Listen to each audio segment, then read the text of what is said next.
Hello friends, I am optometrist Shanvi Raghuvanshi. Welcome to my YouTube channel. सर्दियां आते ही एक चीज़ जो सबसे ज़्यादा इस्तेमाल की जाती है वो होता है रूम हीटर।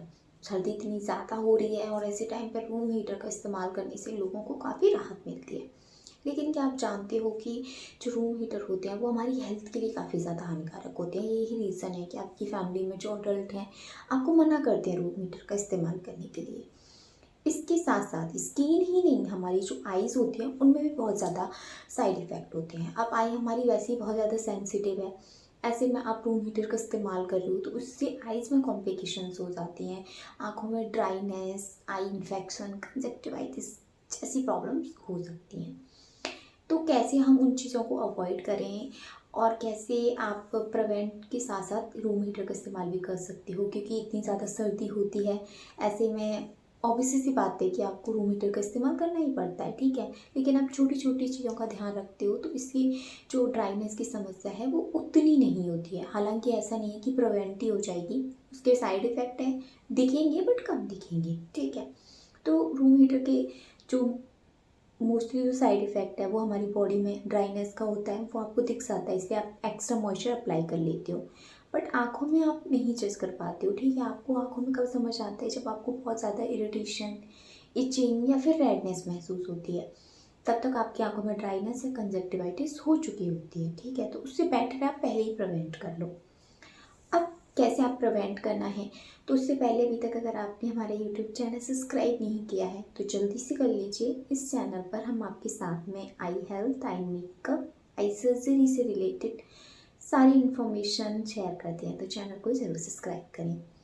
आइए इस वीडियो को आगे बढ़ाते हैं और जानते हैं कि कैसे हम रूम हीटर का जो इस्तेमाल है उसको कंटिन्यू करते करते अपनी आँखों का भी ध्यान रख सकते हैं। तो देखिए, रूम हीटर आप इस्तेमाल करते हो तो उसमें बेसिकली क्या होता है कि जो एटमॉस्फेयर होता है उसके नमी को वो सोख लेता है, ठीक है। जिससे कि एटमॉस्फेयर में ड्राइनेस होती है, उससे हमारी ओवरऑल बॉडी में, हमारी स्किन में ड्राइनेस होती है, आँखों में ड्राइनेस होती है। तो उससे बचने के लिए आपको क्या करना है कि किसी में भी आप चाहे बाउल ले लें, किसी में भी आपको बॉटल भर के रख देना है, ठीक है। ओपन बॉटल भर के रखो, जिससे कि जो एटमॉस्फेयर है, जो वातावरण है, उसकी नमी ख़त्म ना हो, ठीक है।